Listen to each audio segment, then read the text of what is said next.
Hello, everybody. Let me start by apologizing for starting a little behind schedule. I'm having some technical difficulties with my camera.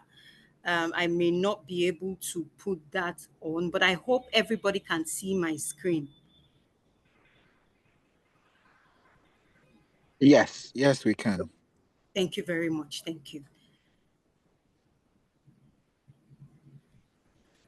Good afternoon once again, and a warm welcome to everybody who has made time to be with us on today's webinar on health, law, and accountability, a collaborative approach to justice in medicine.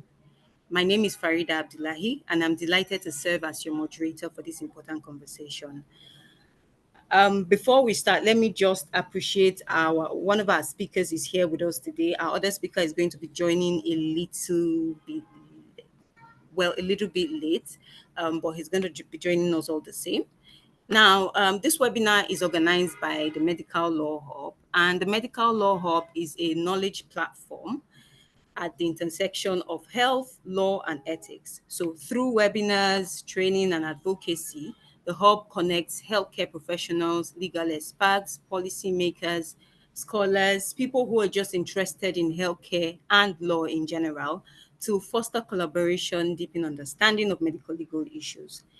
And evidence of that is the reason why we're here today to listen to this webinar and also learn from it. Now, this webinar brings together two distinguished speakers, both renowned for their commitment to justice, accountability, and patients' rights. Our first speaker, Miss the Barrister Gloria Mabeam Balasin, I'm sorry if I did not pronounce it well, is a distinguished international lawyer, human rights advocate, and social justice crusader. She is the founder and chief executive officer of the House of Justice Group, a multi-door justice and accountability institution with offices in Kaduna, Abuja, and Jos, Nigeria. She serves as the principal partner of Meave Legals and has extensive trial and appellate litigation experience in national courts and international courts. She is the founder and executive director of the Yakubu Center for Medical Law and Mass Atrocities Accountability, an institution dedicated to advancing medical law, forensic, and atrocities prevention and accountability. A graduate of Ahmadu Bello University and the Nigerian Law School, Balasin holds multiple advanced degrees, including Masters in Law, a Master in International Affairs and Strategic Studies, and a Master in Law Enforcement and Criminal Justice. She has also received specialist training in forensics and DNA evidence, attended the Transitional Justice Academy in Kigali, Rwanda, and is a Mandela Washington Fellow. Through the House of Justice platform, Balasin has pioneered legal outreaches and civic accountability programs, including as about a decade and half as about a decade and a half weekly law society columnist in leadership and blueprint newspapers. And also, she also hosts widely followed radio engagements that empower citizens and hold public officials to account. She's the convener of the annual House of Justice Summit and Banquet, which draws an international audience and experts to analyze and prefer solutions to the most outstanding problems in Nigeria and Africa. Beyond her legal practice, Balasin is a prolific commentator, contributing incisive opinion pieces on justice, governance, and human rights in leading national and regional media. She is a sought-after regional conflict mediator, lending her expertise to peace processes across Nigeria and Africa. Balasin has lectured in the postgraduate schools of the Nigerian Defense Academy, the Kaduna State University, and is the curator of the postgraduate course titled Policing Behavior and Control Measures, a Criminology course. Balasin stands as a courageous and compassionate voice for the voiceless and a beacon of possibilities in national and international pursuit of justice, accountability, and the rule of law. She believes that justice should be fundamental to humanity and is known for her famous quote, insist on the force of law and not the law of force. We have with us today here a very, very wonderful speaker. And she is also known as a justice evangelist. And we can see that everything about her profile is about justice. So I know that she's definitely going to do justice to this topic. I would like her to begin. And I'll just, before she begins, we're just going to take note of a few housekeeping rules. First of all participants are to remain muted so as to minimize background noise. Please remain muted unless you are invited to speak.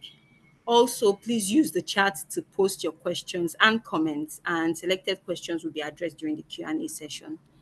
Let's keep the chat discussions relevant and respectful, and you feel free to network and post your LinkedIn profiles in the chat. And please note that this webinar is being recorded for learning and documentation purposes. So by participating, you consent to be part of this recording.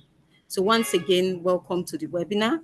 We invite you to listen, engage, and reflect on how each of us, whether we're lawyers, doctors, advocates, students, whoever we may be, how we can contribute or play a role to building a more just healthcare system. So we'll get started with our speaker, Barrister Gloria Mabeyam Balasin, Esquire. Ma'am, please, the floor is yours. All right. Good afternoon, and thank you for having me. MedLaw Hub. It's a privilege to join the conversation, and it's quite heartwarming that we can advance our mutual research interest in medical law for the purpose of justice and accountability and enhanced public health care for our country. So in the next few minutes, I will be talking about the intersection of law and medicine and how that helps in terms of patient rights and also enhanced medical care system for Nigeria. Um, so medical law is an area of law where medicine is held to account through the justice system. While that is advanced in some countries like the US, the UK, Germany, particularly first world countries where the issue of medical rights are taken very seriously, it's still a slow burn in Nigeria. But of course, we are seeing more and more institutions move into the space because we are having more people who are raising questions and conversations and concerns about how their rights are being addressed. Um, in addressing these issues, we need to take a holistic view of things. So for instance, Nigeria still deals with certain diseases that many countries who don't even exactly have an advanced healthcare, but just an average care system do not deal with. Malaria is one of it, typhoid is one of it, tetanus is one of it, Lassa fever is another one. The infant and maternal mortality rates continue to be so high, and Nigeria has one of the highest maternal and infant mortality rates in the world.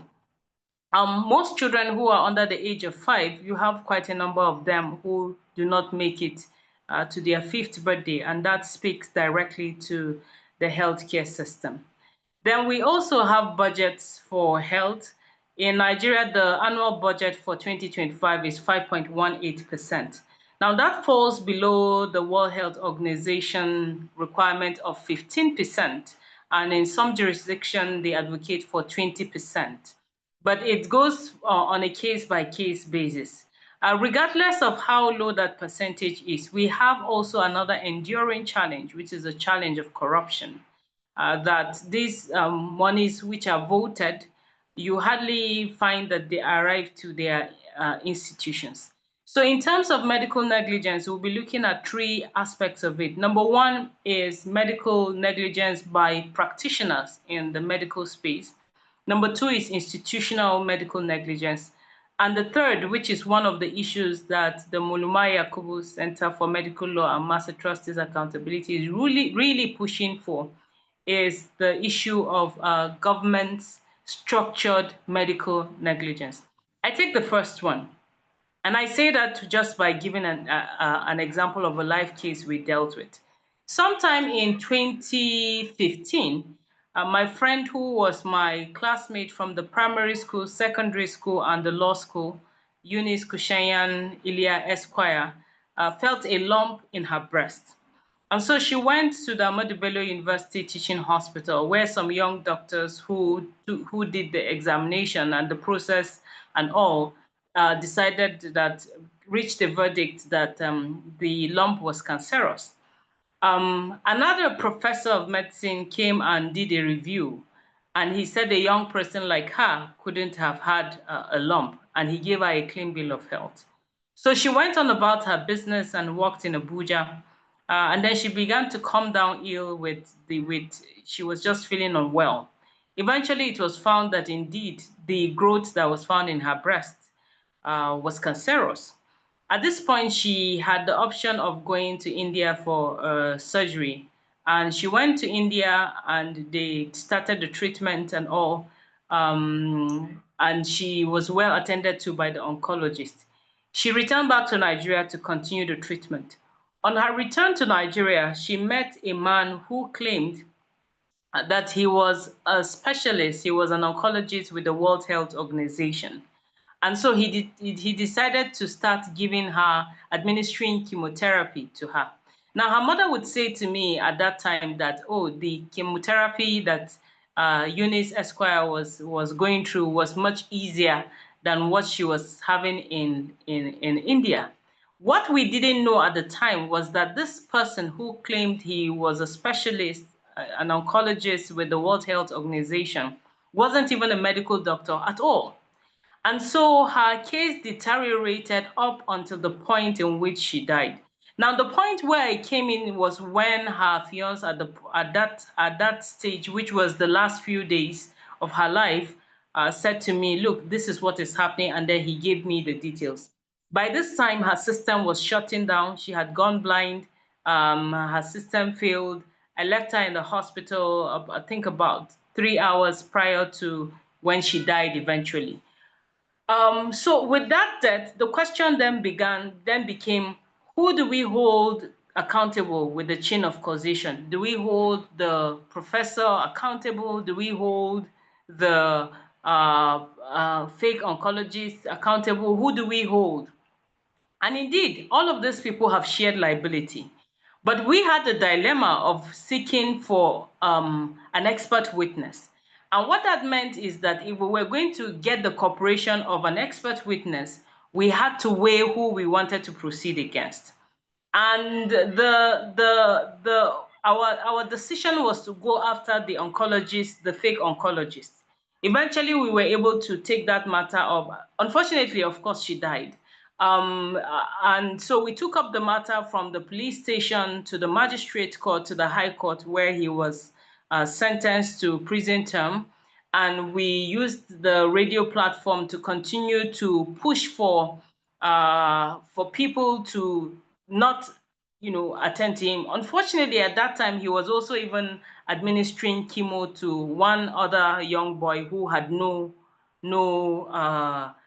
cancer at all. So when we escalated the matter to the Council of Medical and Dental Health Council, what they said to us was that their job was to regulate practitioners and not practice. Meaning practitioners will be medical doctors, dentists, people within the medical space. And so we couldn't quite get much help from that angle. So we had to square in just on our legal capacities and the evidence that we were able to gather.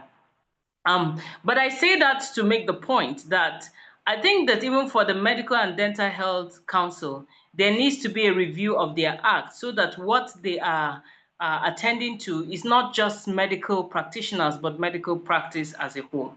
But when we speak about individual medical negligence by medical practitioners, we have cases where people go for surgery and then they forget maybe scissors or certain things in their insides.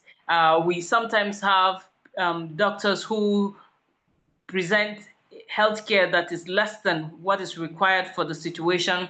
And so three situations, there are three, what's the word now? Three issues must coexist. Number one, that there is a duty of care between the patient and the medical practitioner. Number two, that that duty of care was violated. And the third one, that the lack of the duty of care now led to the case of either deterioration in health or death. This thing that I have just described is the reality of many people. Then there is also the institutional medical negligence that comes from sometimes you have hospitals who would say they have certain machines, but the machines are not working. And there are votes for those machines, and then they're not put to use. Sometimes also the system, the protocol is not properly established or respected. So if nurse is supposed to do something, a pharmacist is supposed to do something, the people who are doing the test, the lab experts are supposed to do something. When there is a mixture in the protocol or someone fails to do what they're supposed to do, it could impact on the patient. And so that's how institutional medical negligence plays out. Sometimes also you have a situation where patients will go to hospital and they would say that the person on duty is either not around. All of these things that lead to the health deteriorating or leads to death. The third form of medical negligence, which is the government structured neglect in terms of medical care, is the fact that about 46% of Nigeria's 237 million population live in the rural areas. Now, while in the city you can have primary, secondary, and tertiary healthcare institutions, in the rural area, sometimes even primary healthcare institutions are absent. And so the issue then becomes that the government of Nigeria has sentenced 46% of its population to death by other means of being challenged in their health. And the government has continued to approach this matter with such uh, levity as though those who are in the rural areas live on the edge and they're not part of the Nigerian population. And this needs to be addressed. This should not be the case in a 2025 world, because in the Constitution, Chapter 2 of the 1999 Constitution, which is about the fundamental objectives of the state, it establishes that the security and the welfare of the people should be the primary purpose of government. That's Section 14(2)(b). But also Section 17 of the 1999 Constitution provides for the imperative for citizens of Nigeria to have good health care and that there should not be a discrimination. So this speaks directly to the need for those in the rural area to have good health care. Now, legal practitioners could argue that Chapter 2 of the 1999 Constitution is not justiciable, meaning that it's not enforceable. But when we go to Chapter 4 of the 1999 Constitution, particularly Section 33, which provides for the right to life, and also the right to dignity of human person, when we merge it with Chapter 2, it becomes justiciable, which means that citizens have a right to demand for an enforcement of their right to life, which is directly tied to proper health care through institutions and through the ability for medical practitioners to carry out their work. Now, as much as we have the challenge in Nigeria, several challenges, whether in terms of manpower and training, in terms of failure of institutional structure sometimes, and then also that we have 46% of our population in the rural areas who are not receiving care. One thing is also clear, that if you have enough will to try to resolve a problem, sometimes you can actually be innovative about it. And I listened to this story by Mrs. Ibukun Awoshika. She spoke about a medical practitioner, a Nigerian medical practitioner who had relocated abroad. And they had tried to deal with a certain disease.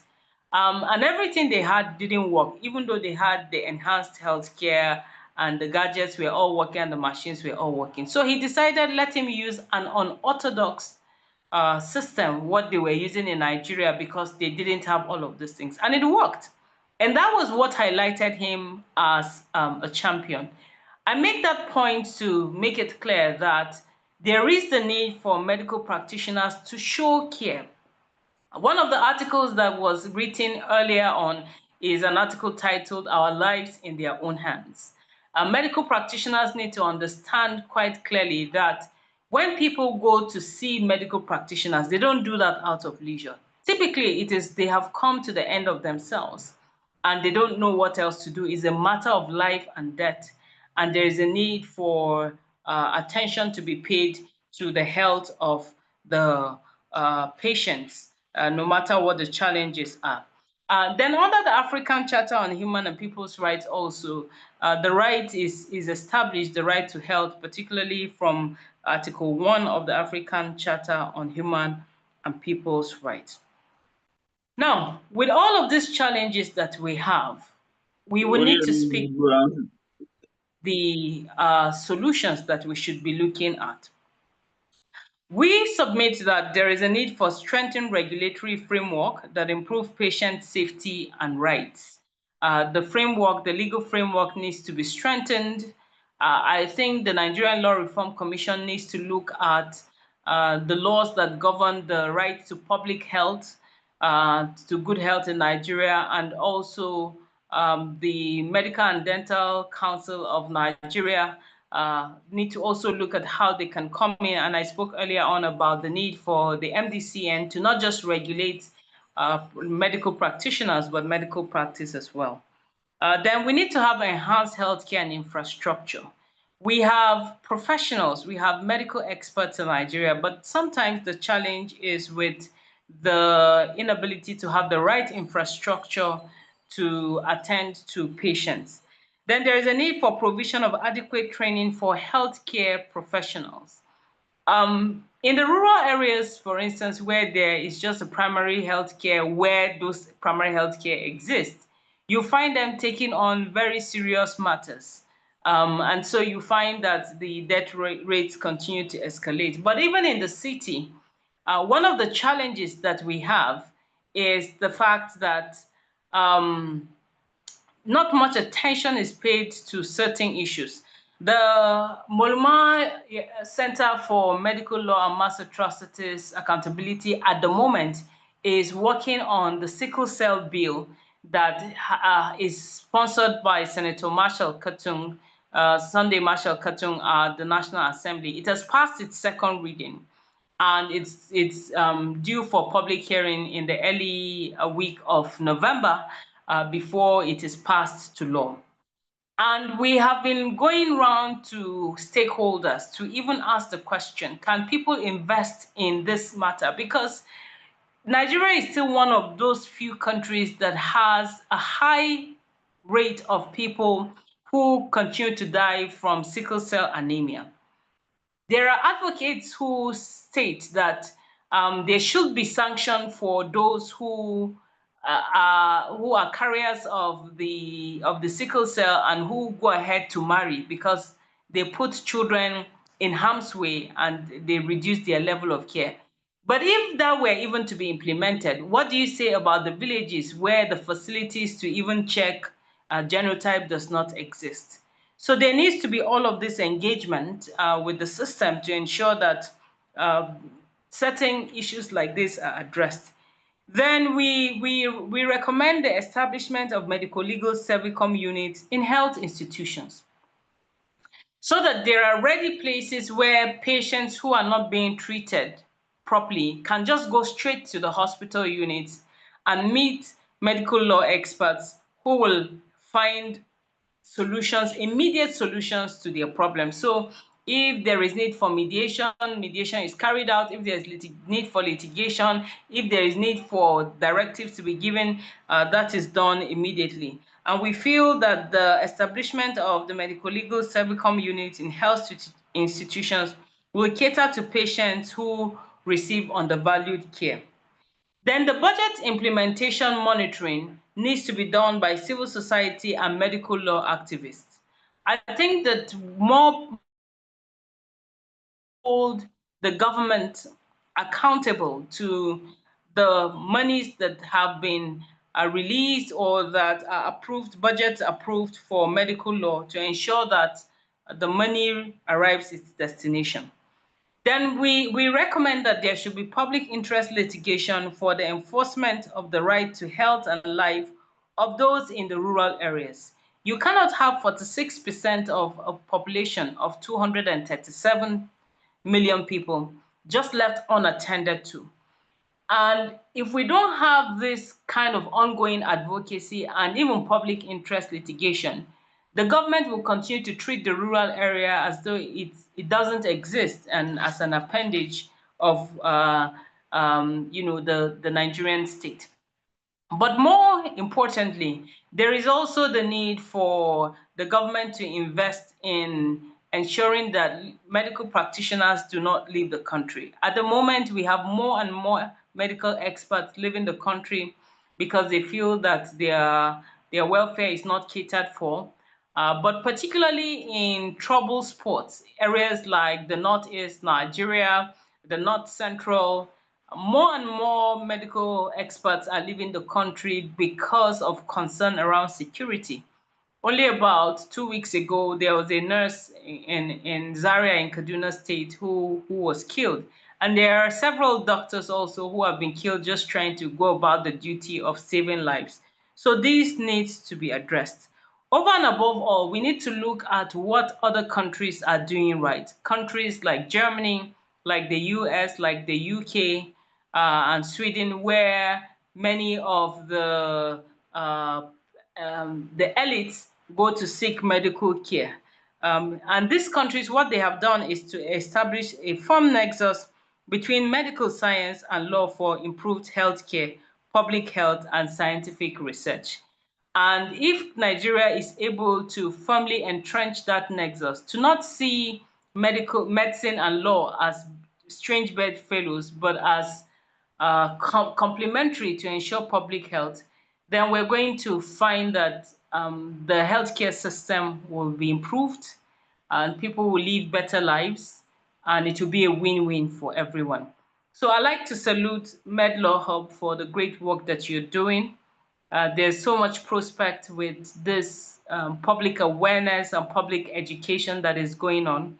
And for other institutions and other organizations that are working in the medical law space, I would urge us to continue in that light until we can have a country where there is medical accountability and they don't see it as strange, but they see it as an imperative to ensure that the healthcare system is improved. I'm afraid I am in transit. I need to run away, but I just thought that it's important to respect the organizers of this event. I will be happy. I have prepared a paper actually, but when I dot my I's and cross my T's, it will be made available to the public because I think that this is a very important conversation to have and that we need to document what the thought processes of this conversation would coalesce to. Thank you very much for having me. Thank you very much, ma'am, for taking time out of your busy schedule to be with us. And even though you had to be somewhere, you still took time to be here today. Thank you very much. It means a lot to us. Um, We know you have to take your leave, so we'll excuse you. And we hope that if maybe people have questions that they want directed to you, we hope that we'll be able to send them to you, get answers, and maybe throw them out to the public when we are releasing our videos out. So thank you very much, ma'am, and have a safe journey. Thank you so much. We will now Thank you. move Thank on. you. Thank Yeah. you. Thank you so much. We'll now move on to our next speaker, Mr. Ebenezer Egwat, Barrister Ebenezer Egwatu Esquire. Barrister Ebenezer Egwatu is a legal practitioner, medical law consultant, a certified mediator, a trained legislative drafter, and a passionate patients' rights and safety advocate. He's the principal partner, Law Found Multidisciplinary Consults, a law firm that provides innovative legal solutions located in Abuja, FCT, Nigeria. He's the founder and executive director of Lawyers Arise for the People Initiative LAPI, a patients' rights and safety advocacy NGO, as well as Safe Health Medical Legal Consults Limited, a consultancy and capacity building firm. He is a member of the Nigerian Bar Association, member Nigeria Medical Law Professionals Association of Nigeria, member Institute of Medical and Health Law, member Bioethics Society of Nigeria, member World Association for Medical Law, and member Association of Legislative Drafters and Advocacy Practitioners. Ebenezer is a trained medical care assessor by the International Medical Law Center, St. Kitts, North America. He also has a certificate in policy development and advocacy for global health and certificate in project management, both from the University of Washington. In 2016, he served as associate editor of the book Patients' Rights Violation in Nigeria, a Dex review of health-related laws in Nigeria. In 2023, he served on the committee that fine-tuned the National Patient Safety and Care Quality Policy and Implementation Strategy 2024, which was launched by the Federal Ministry of Health and Social Welfare on the 17th of September 2024. Through his NGO, he has trained over 120 nurses, over 200 doctors, and over 180 nursing and midwifery students on promoting patients' rights and preventing medical negligence. He currently serves as the chairman, Medical and Health Law Committee, Nigerian Bar Association, Garki Branch, Abuja, the Public Relations Officer, Institute of Medical and Health Law, the Secretary, Training Committee, Institute of Medical and Health Law, and the legal team lead for Make Our Hospitals Work campaign, a citizen-led community-based advocacy to improve the quality of healthcare services in hospitals and primary health facilities across Nigeria. Ebenezer is a conference speaker and trainer. He trains doctors and nurses and other healthcare professionals on patient-centered care, promoting patients' rights and safety, and preventing medical negligence and protecting health institutions. He's an avid reader, a researcher, and loves to serve God by serving humanity. Barrister Ebenezer Watu, thank you so much for being here with us today. We'll just go straight into your presentation, which I will put up shortly. But Okay. Thank you, Farida. Thanks to my good brother. Damilare. Sorry, I had to rush in from a meeting. Sincere apologies for not joining earlier. In fact, I got to the office as we started reading my introduction. It is always a privilege to be with my people, MedLaw Hub, and today is not an exception to that privilege. By that, I mean to say, I do not take this opportunity to be part of this conversation for granted by any means or stretch of interpretation. I want to salute the immediate past speaker, my co-facilitator. I had to tune in midway as I was rushing down to the office, and I was able to glean a few things.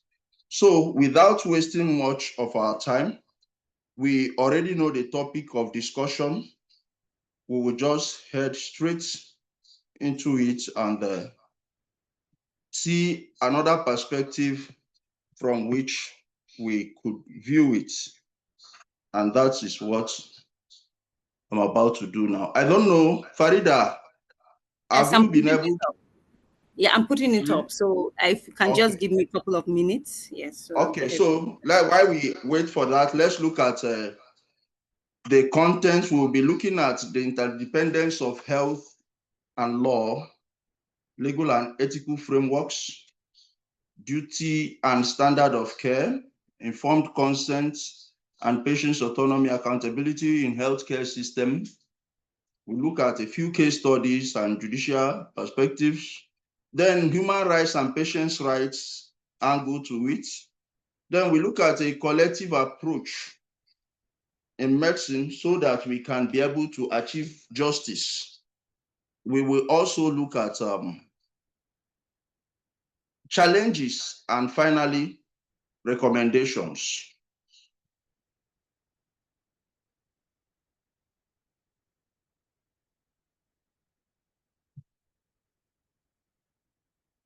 The introduction says medicine, in fact, I titled it Human Face of Health and Justice. Said medicine is built on trust. And when trust is broken, justice must restore it. You see, it is like a balance. Now, an injustice to a patient by way of negligence, by way of neglect, by way of rights abuse disrupts the equilibrium. So until justice is served, that imbalance continues to exist. And what is the imbalance? The hurting patient, the hurting family of the deceased. And sometimes even the healthcare professional, I have said repeatedly that I do not think that any healthcare practitioner wakes up in the morning and vows to himself that today he's going to kill 2 or 3 patients, or that today one patient must die in his hand. That's not the position.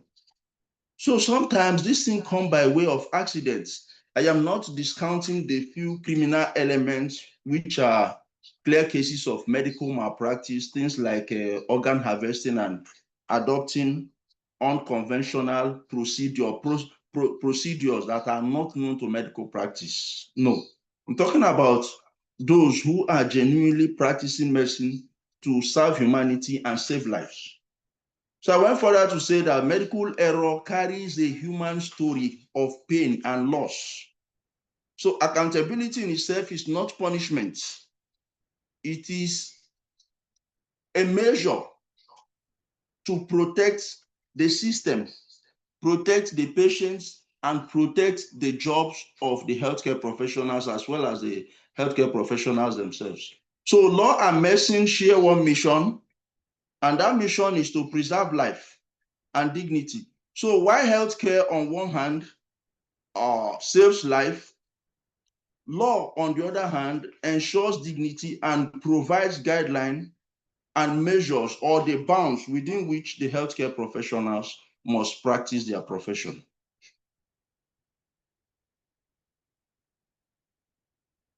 Then we look at the interdependence of health and law.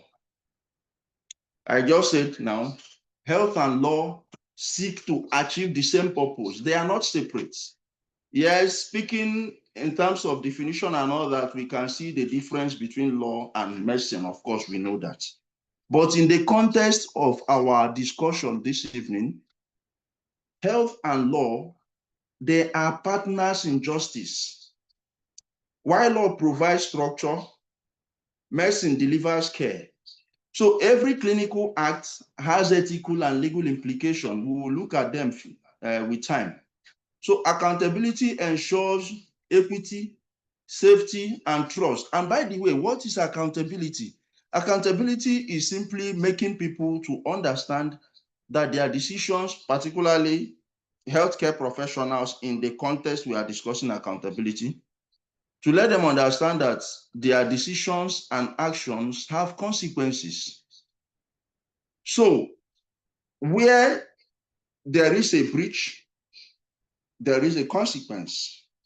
or that your actions, you are not acting, you are not on your own, you are not strictly on your own. You are going to be asked questions. How did you arrive at this decision? How did you arrive at this prescription? How did you arrive at this procedure? Or how did you determine the dosage? So you are not at your own beck and call. You do not act on your own volition as you please when it comes to treating patients. So that is where accountability comes in. That at the end of the day, authorities could invite you for questioning. And that is not to punish you particularly, but to safeguard our healthcare delivery system. Next slide, please. Okay, so legal and ethical frameworks. There are a plethora of it. So, but let's look at the 1999 Constitution of the Federal Republic of Nigeria. When we talk about rights to life, when we talk about respect to the dignity of human person, we are discussing patients' rights. A patient has in fact, you need to be alive first to be able to enforce every other right you need. So where by reason of negligence, a patient's life is taken, it is a breach of that ethical and legal framework. I have said times without number that if you look at section 33, one of the exceptions to right to life is not to die in the hospital. It is not part of the exceptions. Negligent care by healthcare professional is not part of the exceptions to right to life. So what that means, sorry, I'm having two devices. That's why there's an echo. I want to shut one down. Just a few moments, please.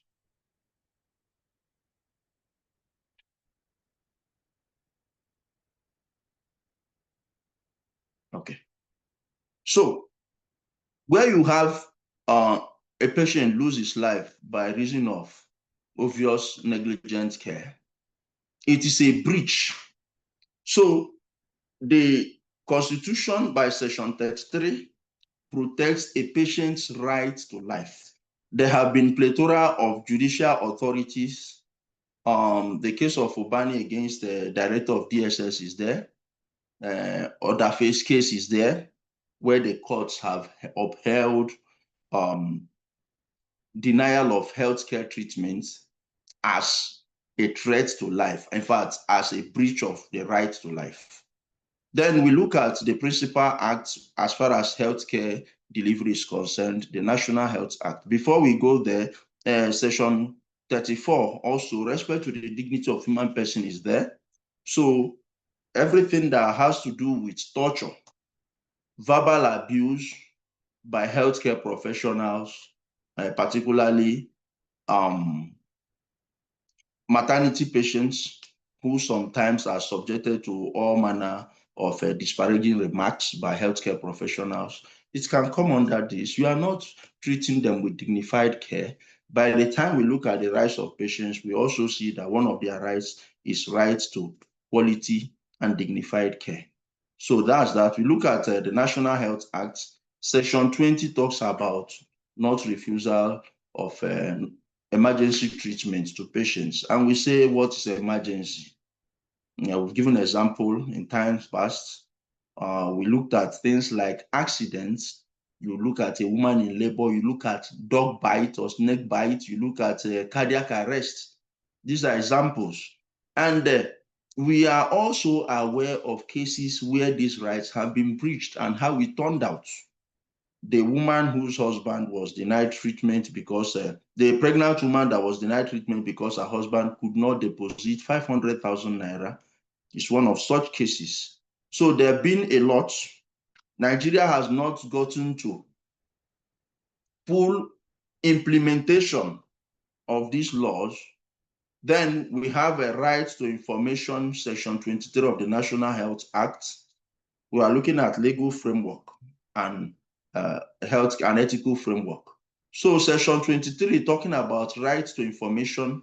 So what are the components of this right? We say that It must be the patient should be given information as to the nature of his or her ailments, the cost implication, the probable side effects of that treatment. Then the patient will be allowed to make his or her decision. Then the treatment options available. So you do not just give the treatment option that your facility can offer. No. If there are 5 treatment options, you make them available, and the cost implication of each of those treatment options, as well as the probable side effect of each of those treatment options. So at the end of the day, the patient will decide. That's what gives rights to consent, informed consent, actually. Then you look at another very vital component of this right to information, which is oftentimes observed in breach, is the right of the patient to refuse treatment. So after you have done everything, you inform the patient of his or her right to say no, of his or her right to say, I will not take this treatment. It's part of the rights of the patient. Section 26 talks about confidentiality of the information of the patient. Then we look at the Code of Medical Ethics, basically the duties of healthcare professionals, talking about their competence, talking about obtaining consent and how you go about to obtain that consent. Now, this Code of Medical Ethics is more like the Bible of healthcare professionals in Nigeria as far as their ethical practice is concerned. So this is their own law, not the one made by the government. This is their own code of professional conduct made by themselves. And within this code, they have also observed the need to respect the rights of patients. A good number of patients' rights are contained in this code of medical ethics. Beyond the rights of patients, how they too should carry out their duties as healthcare professionals. Now, I'm stressing the fact that this code was not made by the government for them. It is they themselves, by the power conferred on them under the Medical and Dental Practitioners Act. Then the powers of the Medical and Dental Council, the council made this code. But they are all healthcare professionals. There is no lawyer amongst them. There is no engineer amongst them why they made this code. So I am emphasizing that this is their own guidelines to regulate their practice. Then we look at the basic ethical principles of health practice, of medical practice. One is autonomy. What is the principle of autonomy? Another is beneficence, another is non-maleficence, another is justice. Now, autonomy is simply the right of the patient to decide for himself what is in his best interest according to the patient. So the patient is the lord and master of his body. The opposite of autonomy, which used to be obtainable, is paternalism, where the doctor made decisions for the patients. But now the reverse is the case. Globally, what we are pushing or what is being advocated for now is patient-centered care, because the patient is king. If there is no patient, there will be no hospital. If everybody in Nigeria becomes well now and have no need to visit the hospital, gradually the hospitals will shut down. So within a space of 1 year or 2 years, Nigeria might be the only country on earth where there are no hospitals because we do not have sick people amongst us. So if this patient who is king and who is indirectly the employer, everything we are talking about within the healthcare service delivery chain is surrounding the patient. So we are saying that the patient has autonomy, power to decide. So I just talked about right to information. And I said, when you finish saying everything, the patient should determine whether he or she wants to undergo the treatment option you are suggesting. Even though it will kill the patient if he refuses, the life belongs to the patient. Then beneficence. Beneficence is the principle of do no harm. make decisions in the best interest of the patients. So when you are deciding, let your decision be in the best interest of the patients. Then malfeasance is do no harm. Like I said earlier, nobody wakes up in the morning and say, today we are going to kill 3 patients, or we ensure that 4 patients die in our hands. No. So they are trained to not do harm to the patients. So you do not wake up and say, okay, while we are undergoing this surgical procedure, we steal the one kidney of the patient and sell it and fetch money from it. That is against the principle of non-malfeasance. Then we look at the principle of justice. Now, I must distinguish this justice here from legal justice. So the justice, even though to an extent they are similar when it comes to equitable distribution of available resources, that's basically what that means. You do not discriminate against the lesser privileged patients in comparison to the wealthy or affluent patients. For example, allocation of time. 34 patients are in the ward being managed by one team led by consultants. So there is the son of maybe a senator, and there is another son of a nobody. When the doctor comes to see these patients, do you now go to the bedside of the son of the senator and spend 45 minutes with him, asking all the questions, giving attention to details and complaints? Then when you get to the bedside of the son of a nobody, you spend 5 minutes there and ask, have you taken your medication? Make sure you take your medication, you will be all right, and you walk away. That is against the ethical principle of justice. Then we look at the recent case of COVID we had. You know, we had a challenge of this thing. God help me now. Where am I forgetting now? Ventilators. We had a challenge. So let's assume that a high-ranking political figure caught COVID and was rushed to the center. And then you have again a nobody in the society coming again with COVID. But the second patient's case is more severe, and you have one ventilator. Do you now say, you know, this man is a big man, let us use the ventilator on him, ignoring the nobody in quotes because he has no number in Nigeria? In doing that, you will be running against the principle of justice. So justice in this sense is basically equitable distribution of available resources, including time, including healthcare consumables, including medications and all that. Next slide, please. Okay, duty of care and standard of care. So when does duty of care arise, and what is even duty of care? Duty of care is simply the responsibility healthcare professionals and the hospital owe a patient to deliver competent care. So it is not just you owe a patient a duty to look after him. No.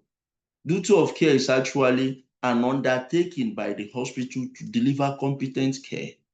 And this duty can arise at any point. It can arise from the house of the patient. The moment the patient calls and says, doctor, this is what I'm feeling, this is the way I'm feeling, and you respond and give instruction. You say, do this, do this, do this. That duty has arisen even before you see the patient.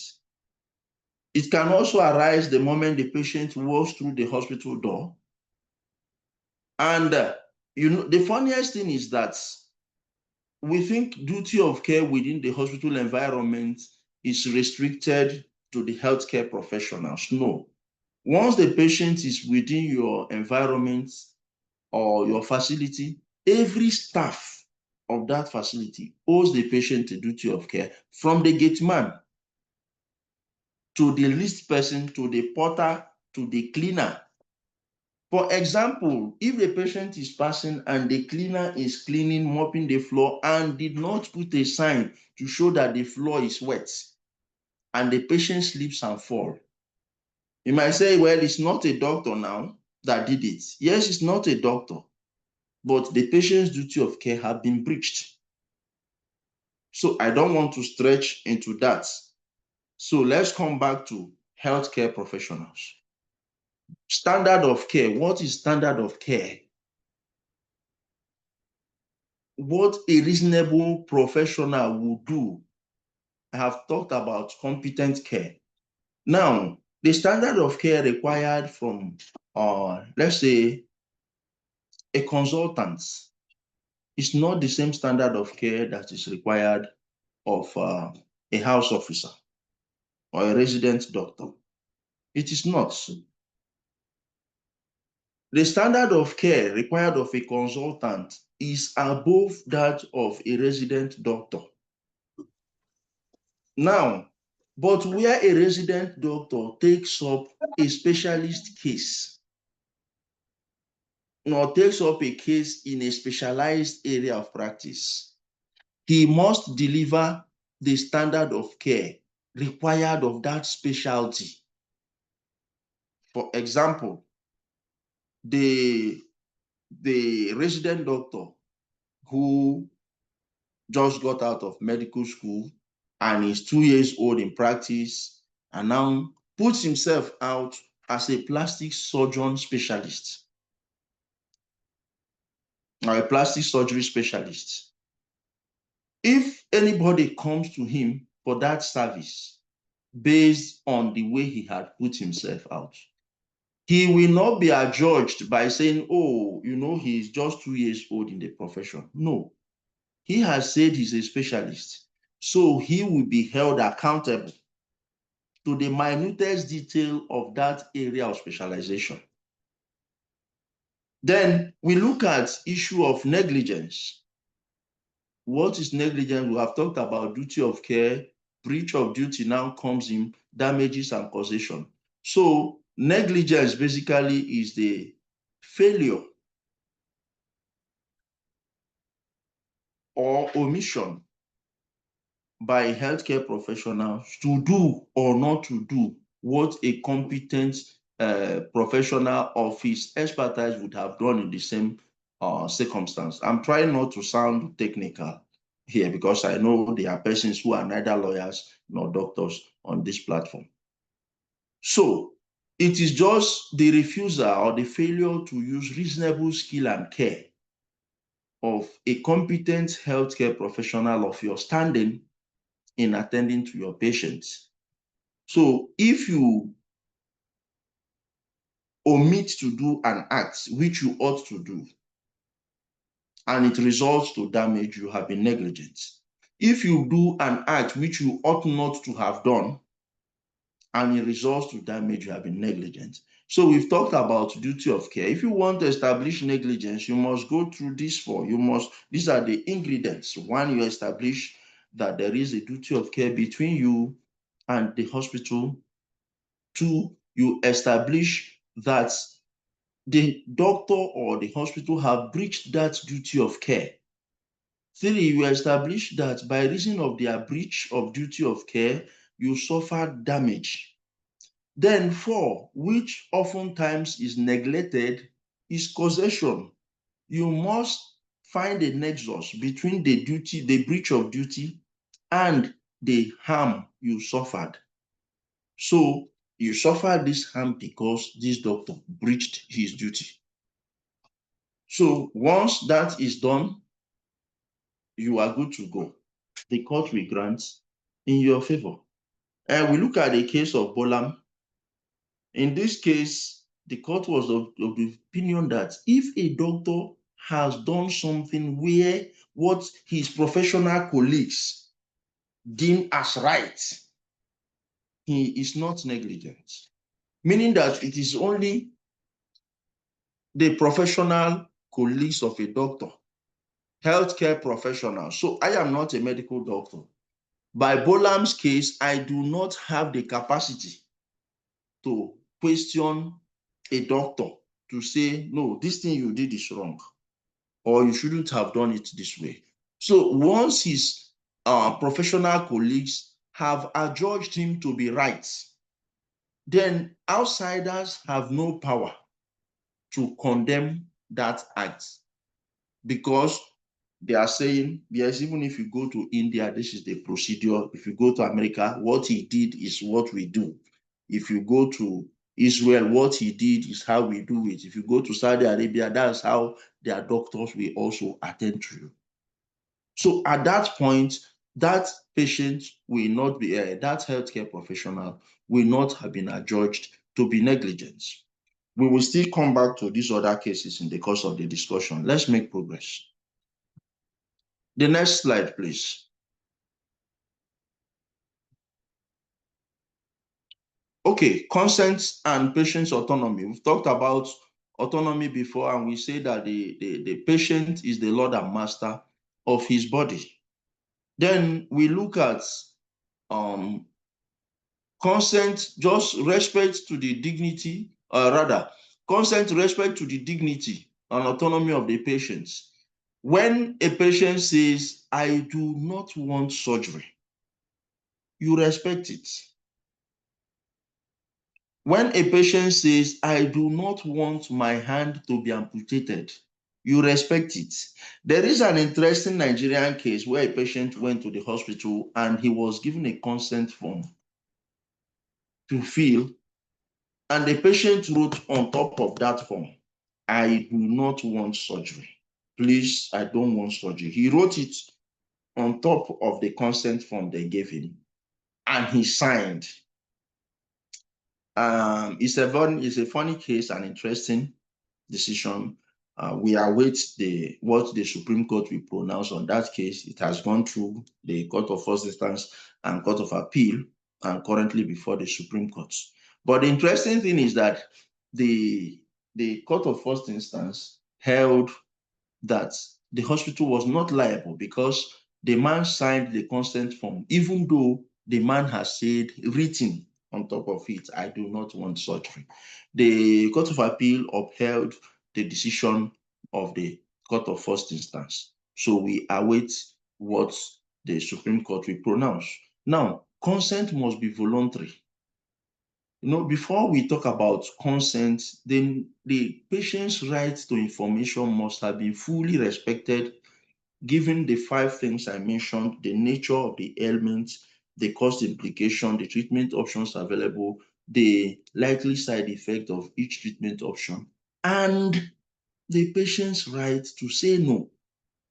It is after the patient have weighed all this that the patient will now make informed consent to say, yes, I agree.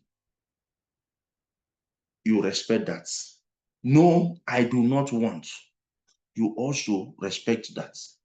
So any consent that is gotten by deception or coercion or cajoling will be nullified and declared invalid by the courts. So absence of consent will lead to negligence and battery. Of course, the locus classicus Schlendorf case of 1914, where Lord Cardoso made the statement, or how do I put it now? The locus classicus, yes, that every patient or every human of an adult person and sound mind has a right to determine what should be done to his or her own body, and where that right is not respected, where a surgery is carried out against the patient's consent, it amounts to battery. So where a patient says no, don't, and you go ahead, even though you want to save the life of the patient, the court will hold it against you. Our own Nigerian case, the second case is a Kenyan case in 2023. Our own Nigerian case, Okekaro against Tanko, is the same principle. The consent was not given by the person you want to operate on, and you chopped off his finger. You just told his auntie, well, we need to. This finger is bad. We need to take it out. The woman said, take it off. Even though the boy was 14 years old, but it is finger you wanted to chop off. So he understood what was going to be done to him and was in a position to determine whether or not he wants that finger chopped off. Next slide, please.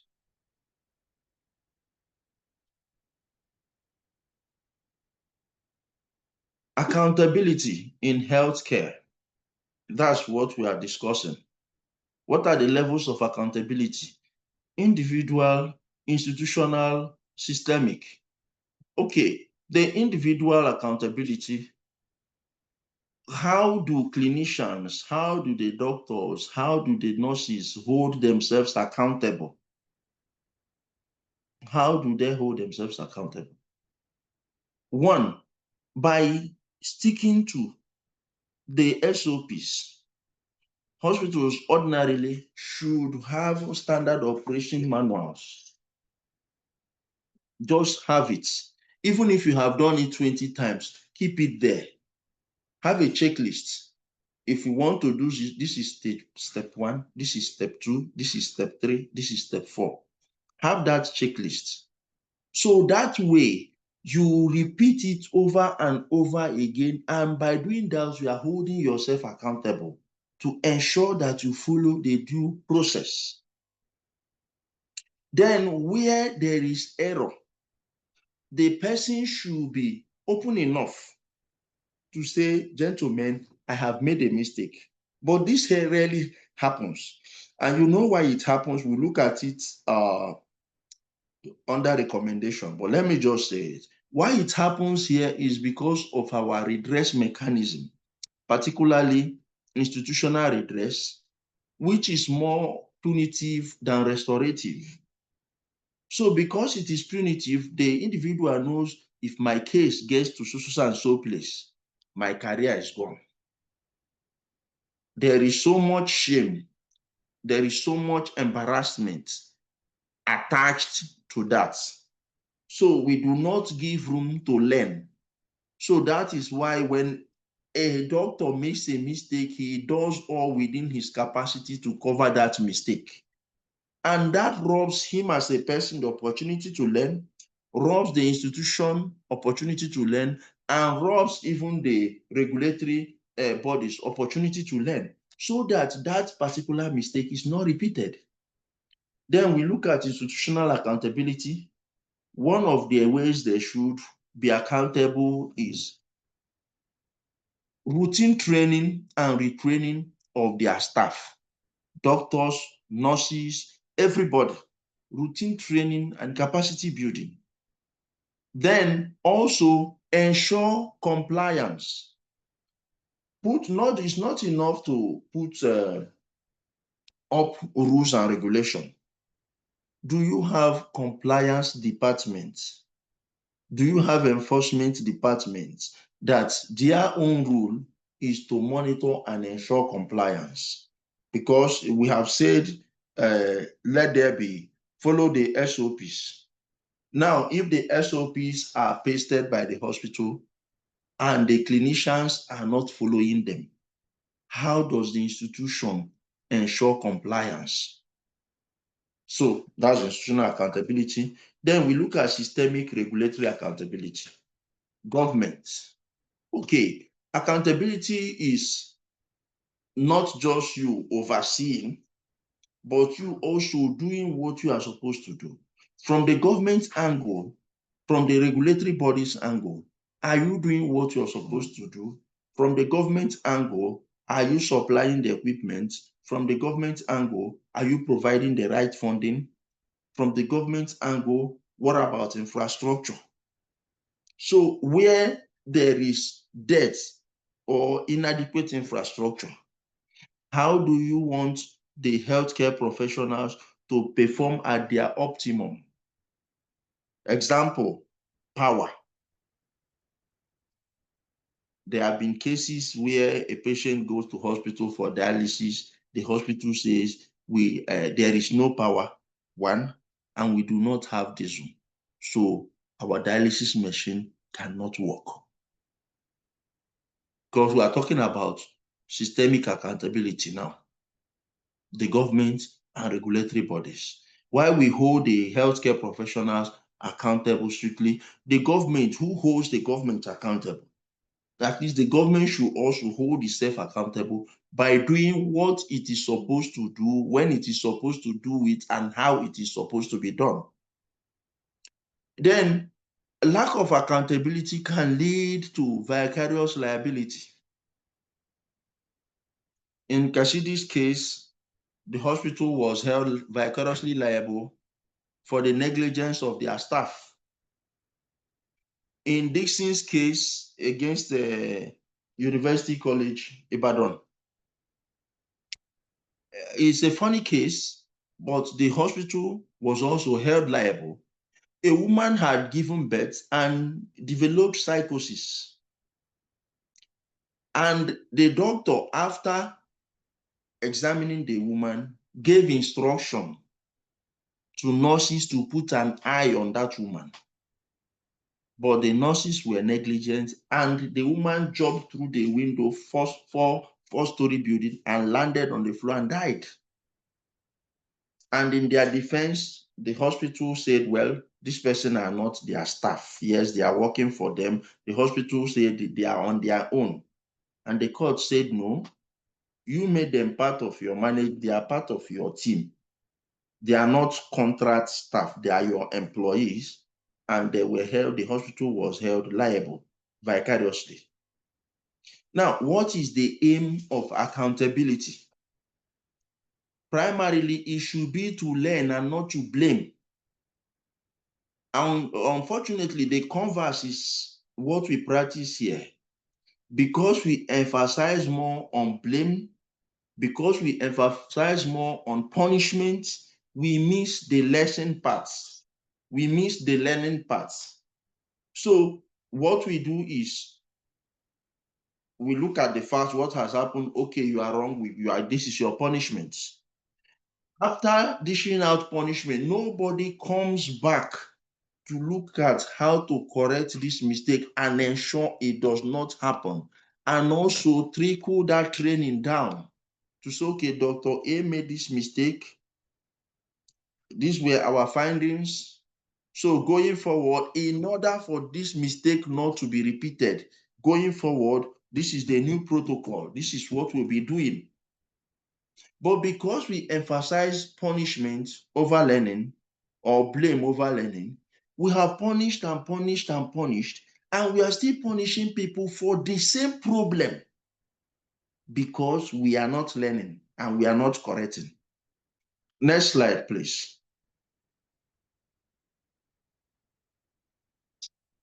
Collaborative approach to justice.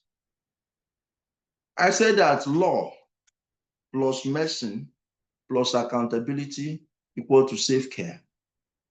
So what's the law here? We have the regulation, we have different policies of governments, we have the provisions of the National Health Act.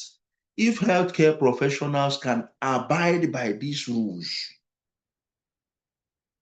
coupled with their knowledge, they have been trained as healthcare professionals. So if they discharge their duty as provided by law, knowing that they will be held accountable, that questions will be asked. Why did you delay in giving that injection? Why did you delay in referring the patient when you observed this? You should have referred on day 1. You referred on day 5. Because it is part of what constitutes negligence according to the Code of Medical Ethics. I think section 18. If you look at it, you will see items listed that constitute medical negligence.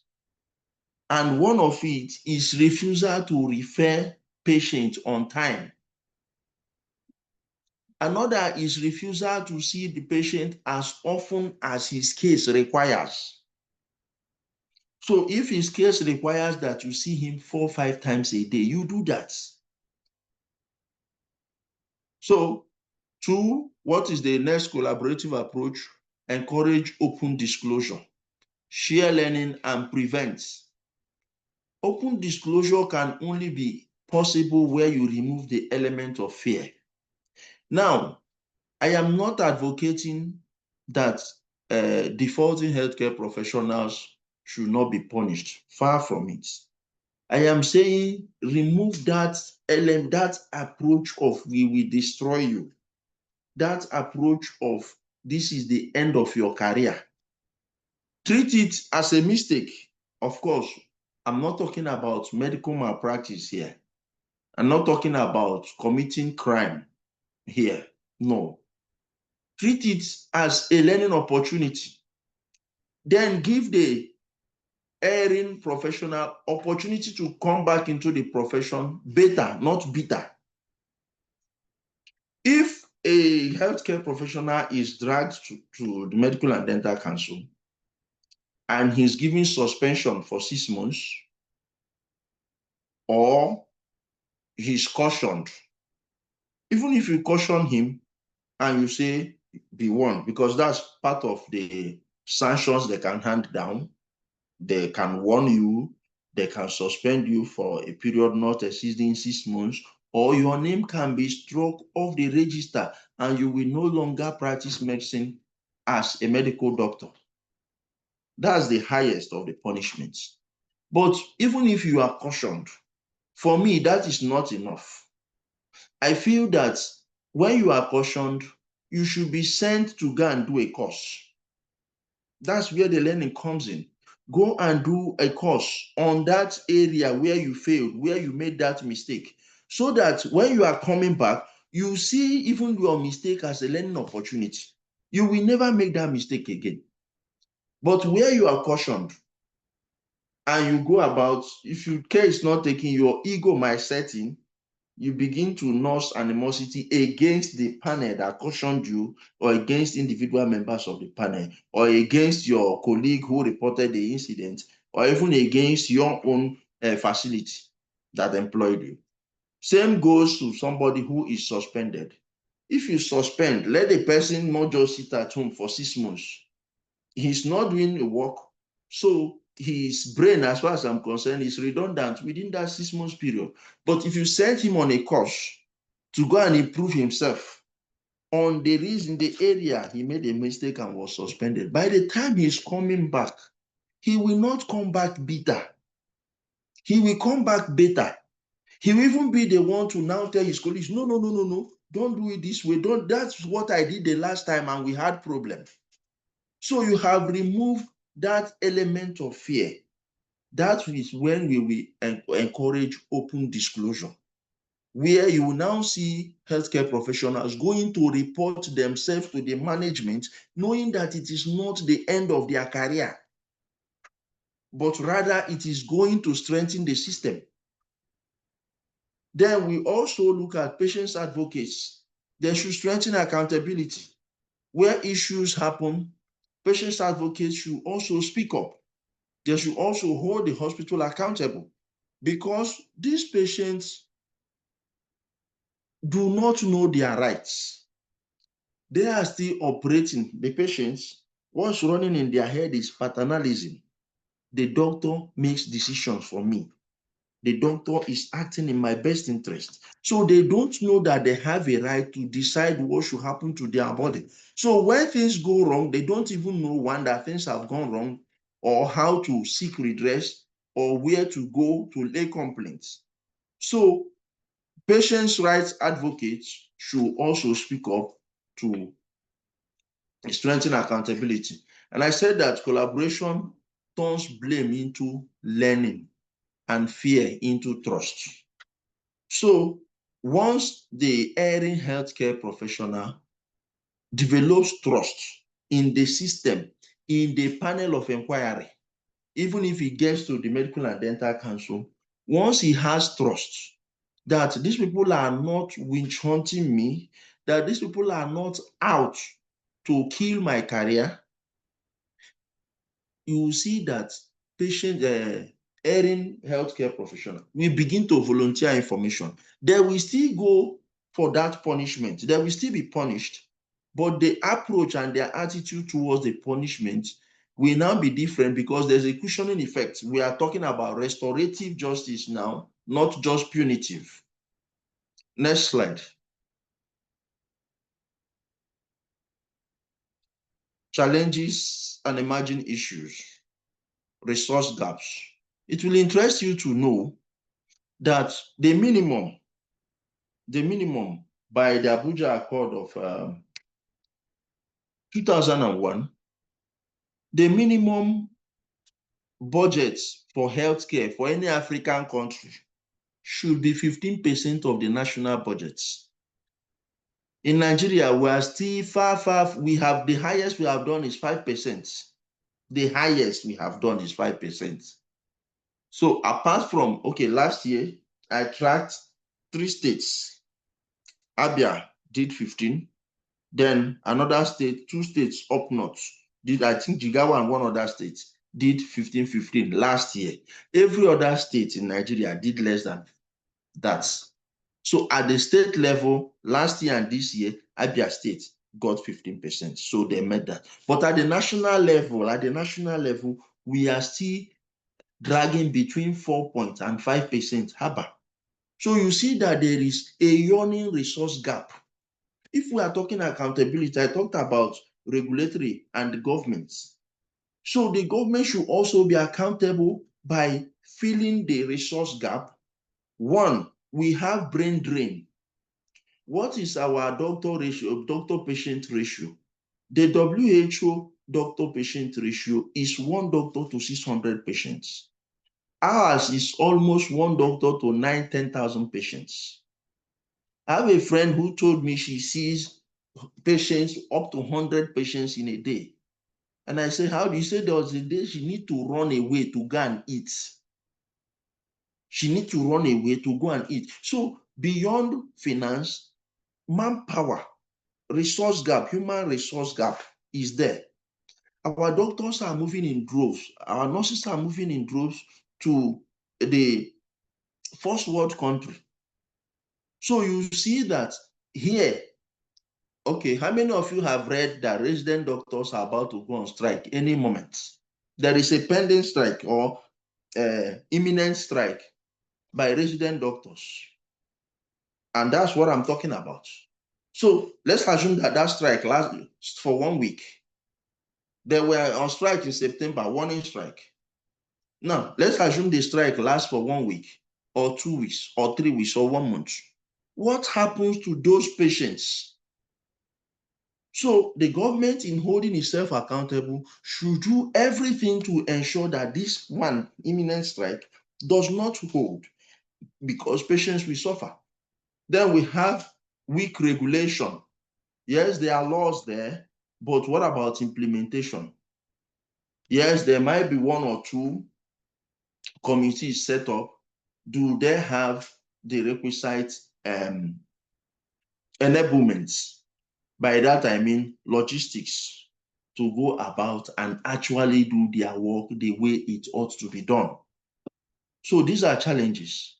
Then patient's ignorance is a special challenge of its own, because in some cases you have contributory negligence where patients do not do what they are asked to do. But when they come to report, they don't say that.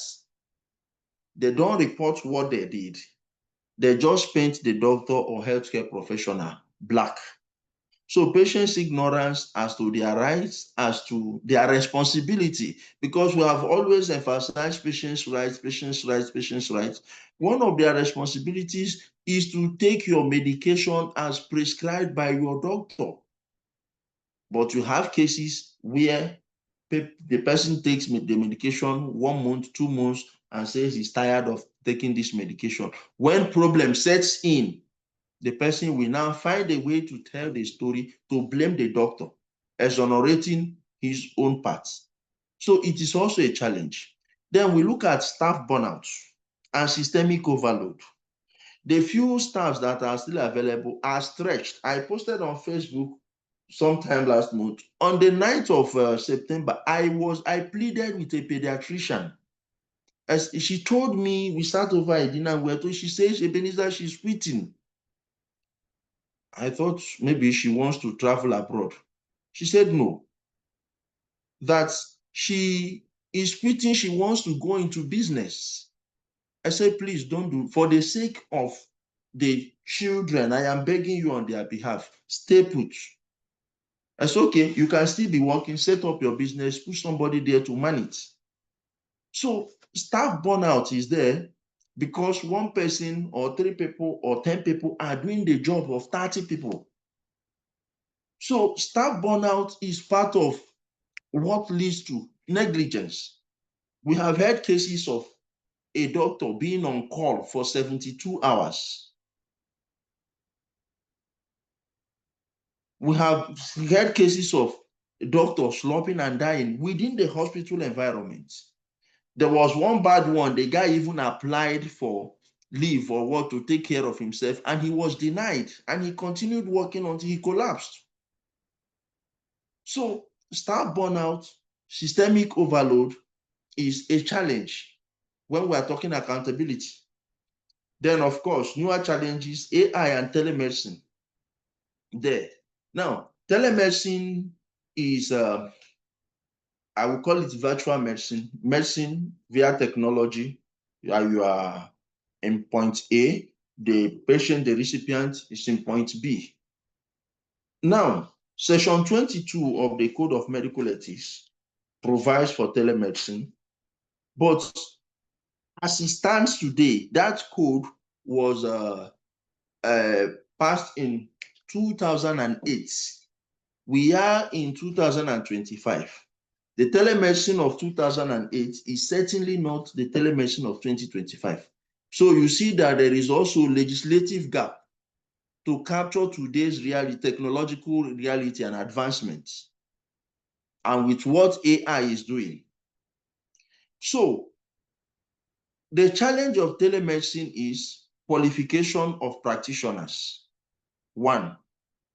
Two, in medicine, there are specializations. The patient does not know. The patient, if a patient visits a hospital, anybody he sees in white lab coat is a doctor. Now, if someone virtually tells you now that he is a neurosurgeon, you will most probably believe him. So how do we regulate this area of practice and ensure that the person practicing is qualified to practice as at the time he's practicing? By this, I do not mean that the person is not a medical doctor. No. That the person's license to practice is still valid as at the time he's practicing. Because if you practice without a valid license, you are deemed to be a quack as at that particular moment. So you see that it is a challenge. Then accountability must evolve with technology. So as it is now, here in this part of the world, we are actually playing catch up. We're actually playing catch up with technological advancements. The other day I was sharing with some of my students a surgery, an Indian doctor was in one city and was using robots to perform surgery in another city. Like somebody, the doctor is in Abuja with his system and robots, and the patient is in Lagos, and the doctor is here performing surgery on a patient that is in Lagos. So we need to evolve and catch up with technology. That's the only way. Next slide, please. Okay, what are recommendations? One, we need to do aggressive promotion of patients' rights, aggressive awareness campaign. Let people know their rights. Let people know where to go and make complaint. Let people know how to make the complaints, not just their rights, but also their responsibilities. Then we need to strengthen consent and documentation protocols, particularly in emergency cases. there are three delays that leads to deaths of patients. One is delay at home. Two is delay on the hospital or on the way. Three is institutional protocols. If you have been to any tertiary healthcare facility, you discover that where you collect your card is point A. Then where you go to make your payments is like 5, 10, 15 minutes trekking where you go and make your payments. Then where you will now go and confirm the payment, point C, is another 20 minutes trekking from where you made payments. So these institutional protocols leads to the third delay, which is delay in the hospital. There have been cases. I had a case where a woman, they brought in an ambulance. She had delivered in a private hospital, developed complications. The matron in that private hospital joined the ambulance and brought her to a tertiary facility. Because of documentation and institutional protocol delays of going to ensure that this person was referred, brought in an ambulance, 2 hours, they were still documenting the patient. Of course, she died in the ambulance and left her twin babies after 8 years of hoping to get a child. Then we look at our consent. Now, consent form needs to be reviewed, or the procedure. One is that it is not enough to just say, Madam, sign here. This is a consent form. Madam, sir, the consent form has been prepared. You just come and say, sign here. Now, the patient will sign, but does the patient understand what he's signing? The answer is no. So there is also need to build the capacity of healthcare professionals, because if you obtain consent that way, even though the patient has signed, if the patient gives evidence as to how that consent was obtained, the court will invalidate that consent. There is also need for regular legal and ethical training for healthcare providers. Hospitals should begin to engage medical legal consultants to come and retrain their patients, their nurses, their doctors, their lab scientists, all of them, on respect for patients' rights, on preventing medical negligence and avoiding it. That way, the hospital will save themselves a lot of litigation crisis, because patients' rights awareness is growing by the day. 10 years ago, webinars like this were not happening in Nigeria. So there was no conversation around patients' rights. Today, we are talking about it every day, every fortnight. There are people here who are neither lawyers nor healthcare professionals. And I used to say that every one of us is a potential patient. So because of the growing awareness, the best hospitals can do is to take the preventive approach by building the capacity of their staff. The issue is that one solid healthcare negligence damages can shut down a hospital. It is in Nigeria that we are playing with it. But overseas, it's a serious issue. Courts are handing down, but a Nigerian court has actually handed down 5 million naira in damages in favor of a patient. Now, imagine where one hospital has damages or 4 of such damages. That's 20 million naira. If it continues, how much is the hospital getting? Then there is need to institutionalize open disclosure, and again, use of alternative dispute resolution in resolving doctor-patient disputes. Now, this is where we as healthcare professionals, as medical legal experts, need to come in. The court is actually supposed to be the last port of call as far as medical negligence dispute is concerned. The court is supposed to be the last port of call. That is where the parties are being recalcitrant, you can now resort to litigation. But the first approach should be ADR. Then institutionalized open disclosure, I've talked about it earlier. It is on how the doctors, the erring healthcare professionals are treated. Remove fear. They are humans. Okay, apart from doctors, drivers make mistakes. Carpenters make mistakes. Now, am I endorsing medical negligence? The answer is no. Even lawyers make mistakes.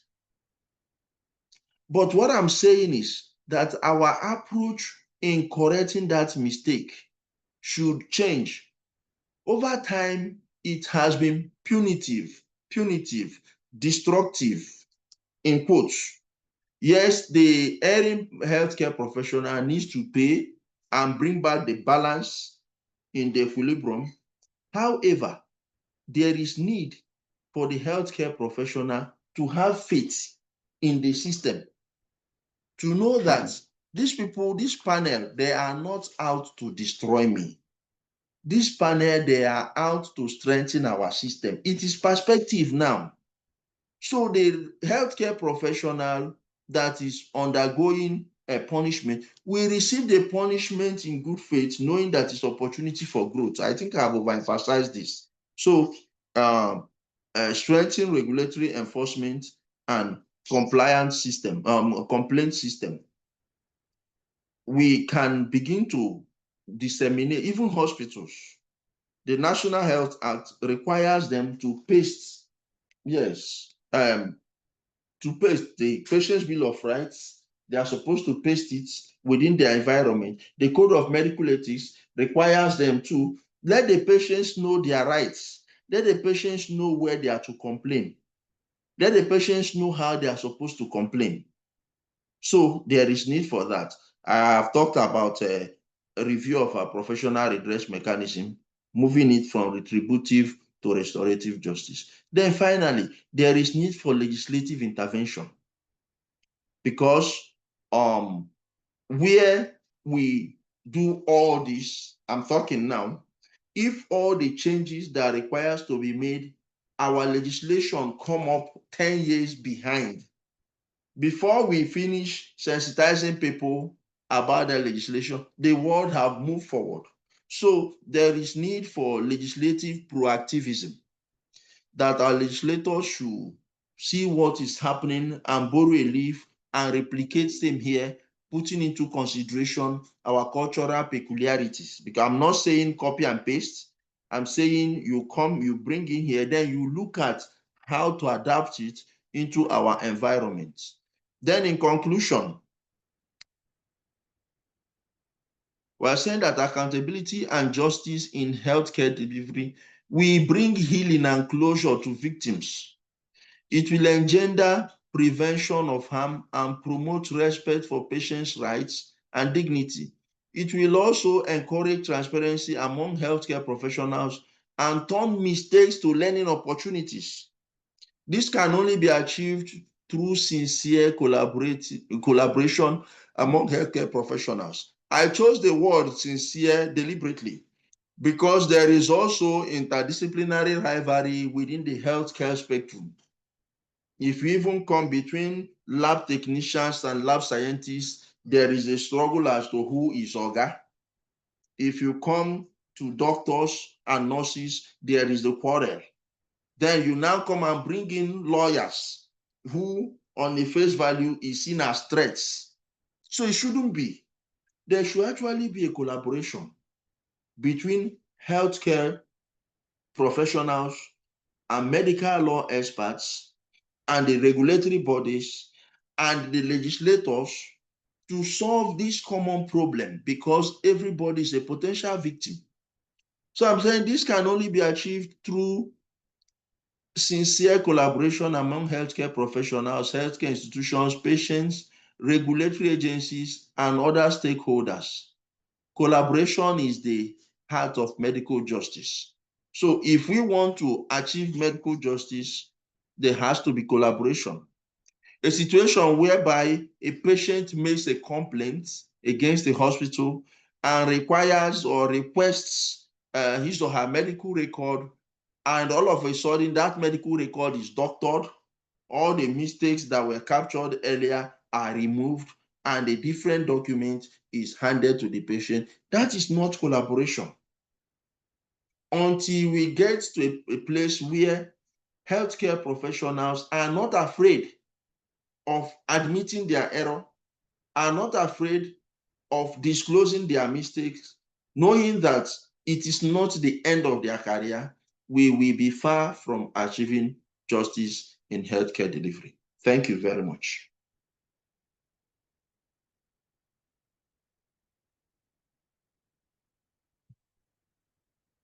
So, questions?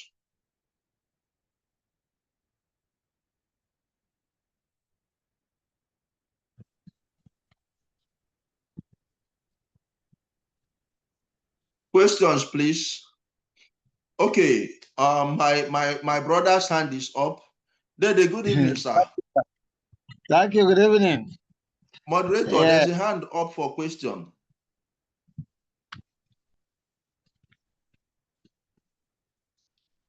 Okay, we have Mr. Obi Ahwonye. Please go ahead with the Dansu, question. you raised your hand. Moderator, I don't know how you want to. Mr. Obi, please go on with your question. Questions. I think the Oh, moderator has issue with. thank you very much. The presenters have done very well. Hello, Farida, can you hear me? I think she has issues with her network. Hello. Let the person ask his question, please. Okay, Mr. Damilari, how do we go with the questions? It's okay. I think someone is already You're muted, asking. sir. You're muted, sir. Kindly unmute. Yes, can you hear me now? You are still muted. Oh. We can hear him. Has a problem. We can hear him. Oh. We can hear him very well. I can't Please hear go you, on with sir. your I don't know if question. anyone can hear you. They can hear me. So please We go on can with your hear question. him. You are muted. Kindly Okay, unmute. Thank you very much. Okay, thank you, sir. My question is this. In that case where a patient signed, I will not like to be amputated or operated upon, Yes, sir. yet the medical doctors went on to operate, and the Yes. Court of First Instance agreed with the doctors, and the Court of Yes. Appeal did agree also. Yes. Does it mean the raison d'etre is that that form is consent form and nothing else? Yes. So that immediately you sign it, irrespective of You have whatever you write. You have consented. Are we? Am I being can heard? hear you, sir. Proceed with your question. Yes. Okay. In that case where the patient said, "Don't operate on me," or "Don't cut me," or "Don't do anything," and he signed, but the doctors seem to have ignored it, and the Court of First Instance said the doctors were right. Court of Appeal said they were right too. Does it mean that the main thing is that the form was consent form and nothing else, such that whatever you write on it, provided you sign it, in fact, what they required is that you sign and not make any comment, or you don't sign at all? Is that the thinking of the court? That is on one hand, but the major reason why that case did not succeed was causation. Now, what happened was the patient had bile, was suffering bile, and it came midway. He was on transit, and that happened. So he just entered a nearby hospital and said, let them push that in. One, two, it was a Saturday evening. Said this happened around 8 p.m. or so. Say, let them push it in, let him rest a while, then go home. That he doesn't want to be operated upon. So when they brought the form, he still wrote he doesn't want surgery. But what happened was that he was sedated. By the time he was now waking up, it was around 3, 4 a.m. It was risky to go back home. This, you know, this Yes. this was happening in Lagos. So Yes. they ended up operating him. But Mhm. the operation was not done properly. That was the crux of the matter. Okay. He didn't want to be operated upon, one, but the One. surgery was not done properly. He had to Okay. go abroad. He had to go abroad to get a corrective surgery, one. Okay. And also got a document showing a report showing that the other surgery was wrongly done. Unfortunately, this second report to establish that the first surgery was wrongly done was not tendered in evidence. So causation was missing. They established duty of care, they established breach of duty, they established harm. But that singular evidence that was not tendered could not provide link between the harm suffered and the breach of duty of care. That was the reason Okay. why they Because decided otherwise. Causation was not established. wow. Okay. Yes. So the case is currently before the Supreme Court. Thank you very much. You're welcome, sir. Thank you, Barrister Iguatu. I had to sign in with another device. Okay. Okay. I was having some technical issues. Thank you, everyone, for your patience and my apologies. I don't know if any other person has questions that they can ask or they want to ask. If any other person has questions, we throw it open to the audience to ask their questions.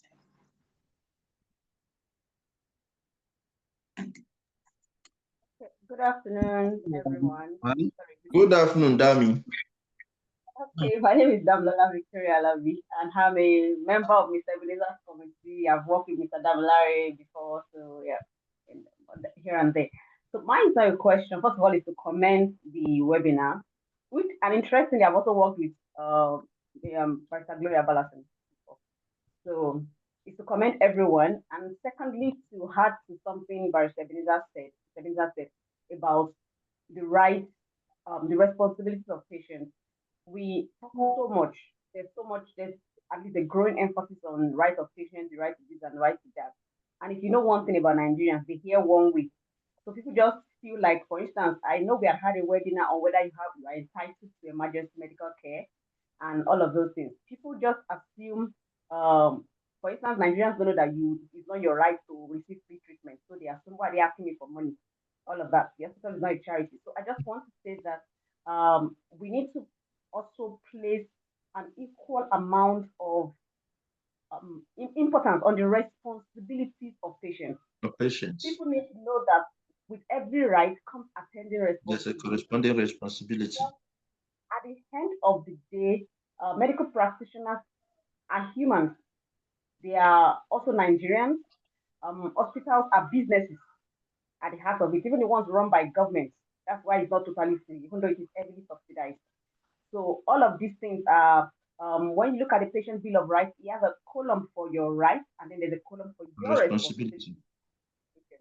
So that's my contribution, and thank you very much. Thank you very much, Dami, for bringing that up. Thank you very much. Thank you very much, Daminola Alabi, for that. If nobody else has any questions to ask, I'm just going to. Okay, do we have some? I have a question again. Oh, please go ahead, sir.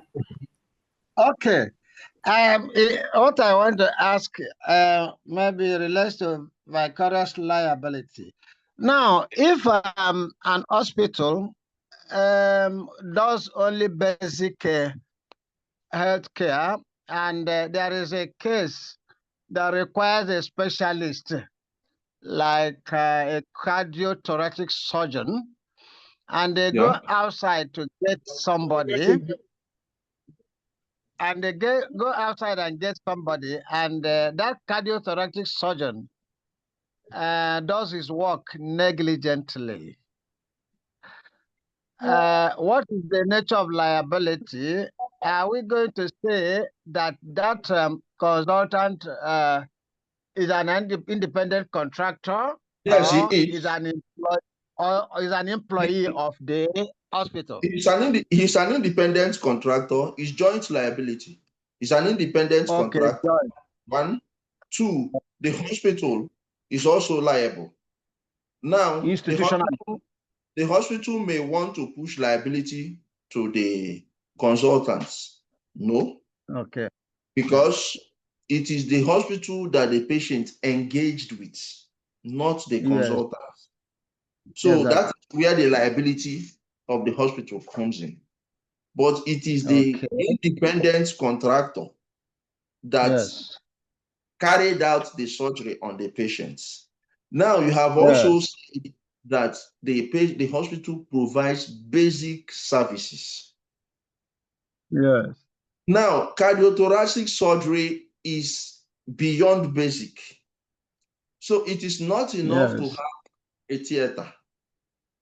Do you have other equipments within your facility to match the complications of the surgery you want to do? So the first place the hospital failed was in not referring, because once you exhaust your capacity, the next thing to Yes. do is referral. Once you even see a case that you do not have the competence to handle, the next thing you do is referral. So the first place the hospital missed it was not referring the patient to a tertiary facility where his ailment could be properly handled. Okay. But the patient will not take part of the responsibility for not asking and establishing first that the hospital has the capacity. No. Okay. Now, the patient is ignorance. Don't forget that the relationship between the doctor and the patient is fiduciary. Okay. It's like this. The doctor is up here, the patient is down here. Down there. But once the contract of medical service is established, the position switches. The patient comes up here, the healthcare professional comes down here in terms of authority. Okay. Yes. Yes. So it is the doctor who knows his limits, who is the professional. The patient came to you so that you provide professional advice or professional service. So your professional advice should include, my facility will not be able to handle this. However, you are referred to ABC facility. You do a referral note and send the patient to that facility. But once you take up, I have said somewhere, see, sir, a doctor is not bound to treat a patient. Yes. But once you take up treatment, once you accept, patient-doctor relationship is established when a request for treatment is made by the patient and the doctor accepts. Once the doctor has accepted that treatment or the responsibility to treat, he must treat the patient with utmost skill and care of a healthcare professional of his standing. But where he's taking up specialist treatments, he will be judged by the dictates of that specialty. Okay. So if it is a hospital that provides basic healthcare service and a complex case is brought, you refer to the appropriate either secondary or tertiary facility, since this one is beyond you. But going to invite a specialist to come to your facility where you do not have the requisite equipment to manage that particular ailment is another issue. So the hospital cannot escape liability. Wow. Okay, one last one. Is there a situation where a medical caregiver, a doctor can assess that the patient's ability to make a good judgment for himself is impaired? So he discountenances his judgment and goes on with his own over the patient? It can only happen where the patient is a minor, where the patient is an adult of unsound mind, where the patient is incapacitated, maybe coma, and cannot give sound judgment. In fact, someone that is in coma has no judgment to give. But where the patient is an adult of sound mind and competent reasoning, the patient has the right to make decisions for his or herself. Okay, thank you very much. Thank you very much, sir. And thank you, Mr. Obi, for your questions. Our most engaging participant today. Thank you so much. Thank you, Barrister Egwatu, for being with us till this time. It's really been an interesting session. I have some comments and observations comments to make. So I just want to say that, and without taking away from what our lecturers have talked about, I just want to say that most of what the issues in, or at least a big chunk of the issue in medical negligence stems from the type of society we're in today, and the fact that our systematic and institutional, because of systematic and institutional challenges that we have, and most especially from the government. This is not a question per se, but I want to put it out there, and I want us to think about it. How can we as practitioners, medical and legal practitioners, even policy experts, even advocates, how can we work to make sure that we emphasize collaboration, most especially as it pertains to what the government will do for the medical system? Because we can only speak so much as to what individual medical institutions will do, what individual doctors should or should not do. But at the end of the day, most of these things still boils down to the medical system as a whole, which is enabled in some part by the governmental system that we have, even up until enforcement, right? Um, Even up until the resources given to our medical system, even with the fact that we do not have enough doctors because our doctors are leaving because our system cannot take care of them appropriately. So there are just a lot of issues that I personally think stem from our system, and that is because of or our lack of government, our lack of government being there and taking proper care of our medical. Let me answer your question straight away. You see, we underestimate the power of ignorance. We underestimate the power of ignorance. Now, that power is destructive power of ignorance. So, we also underestimate the power of the right knowledge and right information. It is the right knowledge that leads to action. So, until the citizens become aware, before we talk of governments, thank my brother again, Medlaw Hub, Damilare. He has put this together. This is online. So far, as at the moment, we have 23 participants here. There was a time it was more than this.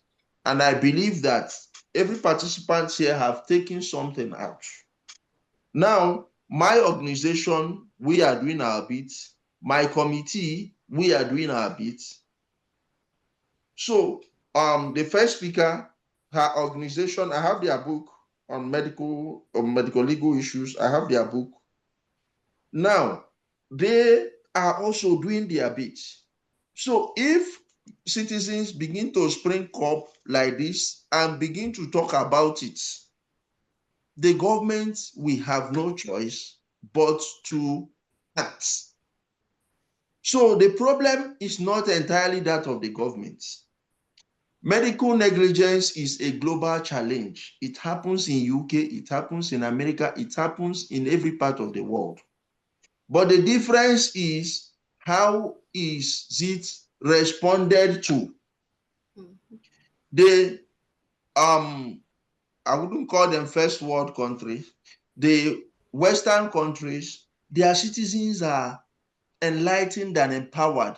By enlightenment, I'm not talking about education-wise. They also have illiterates.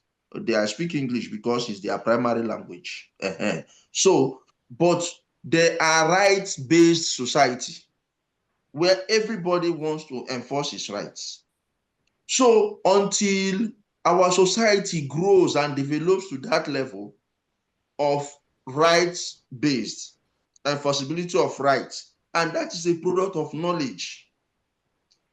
This webinar, the publicity went around. I saw different persons put up the flyers at different points, but you see the number of people that are gathered here. It's a question of interest. So until we continue to shout, which we will continue to do, advocate, sensitize, bring awareness. Once we have sufficient, the challenge we have with medical negligence in Nigeria, enforceability in Nigeria, is even lawyers. I said it 2 days ago or yesterday during our webinar, or 2 days ago during our webinar.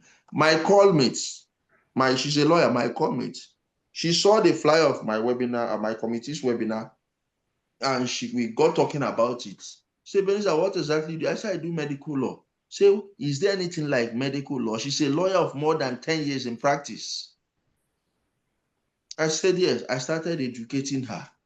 She said, okay, I'm interested in this. So how do I become knowledgeable in this area? I started educating her. On Sunday, I was in a meeting with some doctors or medical professionals, different, and when it was time for introduction, I introduced myself as a medical lawyer. And some of them, a woman told me they don't do medical law in Nigeria. I said, no, ma, they do. I did it here as a course. So the challenge is ignorance, both on the part of doctors, on the part of lawyers, on the part of our policy makers, our legislators. Yes. So until we, through awareness, begin to sensitize people, that is when they will begin to fall in line. So because of that, we cannot give up. We can only double or triple or quadruple our efforts to ensure that this message gets out there. So it is a challenge to you too, Madam Farida. While we blame the government, let us also blame ourselves. You are in the community now, so double your effort, so that if we come back to have this conversation next year, we should be able to track increase in knowledge. We should be able to track, okay, how many doctors are now aware? How many patients are now demanding for their rights? We should be able to track. And until we begin to do monitoring and evaluation, even this webinar now, we should be able to find a way of evaluating the impact so that we can track growth. And in 3, 4, 5 years' time, when when patients' rights litigation, when there's an increase, because there will be, it's not a prophecy, there will be, in the next 5 years, there will be an increase in medical legal litigations within our court system. So you will beat your chest and be happy that you contributed to it through webinars like this. Thank you very much. Thank you so much, Barrister Iguatu. Thank you. This has been very, very informative, very educative. So our call to action now is more advocacy. So Yes. everybody go out there, what you've learned today, go out there and let other people know, and keep on attending our webinars. And wherever you see a webinar on medical legal issues, please make sure you sign up. you attend, you learn from it, and you also share the information that you've learned. Like Barrister Iguatu has said, there's going to be a rise of litigation. It is not a prophecy, it's a fact. There will be. So um, we want more people to know what their rights are as patients. We want more people to be able to, go out there and get justice for themselves. And we also want our medical practitioners to know that this is not a witch hunt, and No. we're not against them, but we're just for our system getting better, so that we'll have more patients, will have a lot of trust in the medical system, and also the more doctors will decide to stay in Nigeria and not go abroad, and leave our medical system in shambles. So thank you so much, Barrister Iguatu, for being here with us today. Thank you so much to everybody who has attended this webinar, who has been attending from day one, and who will attend in future. Thank you for being with us till this time. It takes a lot of patience to sit down to want to learn, and we really, really appreciate it. Thank you for being here with us today. Before we go, I want to call on Mr. Damilare Adeoye, the founder of Medlaw Hub, to say a few words, and then we can take our leave. Mr. Adeoye, please.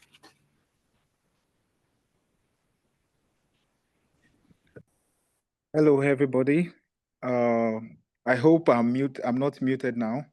No, no, sir, we can hear Okay, you. that's good. So thank you so much, my brother-in-law and in calling. We're blessed to have you here. It's a privilege, to steal out of your time to have you here. I must Always a really pleasure. appreciate your time and effort to be here. And at some point, I had to take my pen as well to scribe out some things that you're saying, because sometimes you need to be refreshed. So thank you so much for that. And to our Thank you, other sir. speaker as well, Pastor Gloria, we really appreciate her. We know that she had to be somewhere. That's why she had to go early. And to every participant, we also appreciate you for being here. And this won't be the last. We'll keep the awareness up. Would always keep this going, the conversation going. It's not a one time affair. It's something that we have to keep doing. And we really appreciate everybody for being here. That's the whole essence of the orb as well. We want this conversation to be implemented in practice, so that we can have a safer environment for patients, for people, for even the practitioners themselves. So thank you to the moderator as well. If not for her and the team, this would not be happening. So I have to really appreciate moderator Farida and other team members, Yusuf and the rest. Thank you so much, everybody, and we hope to see you in our next webinar. Do have a great day. Thank you. Goodbye, everyone. Goodbye, everyone. Thank you.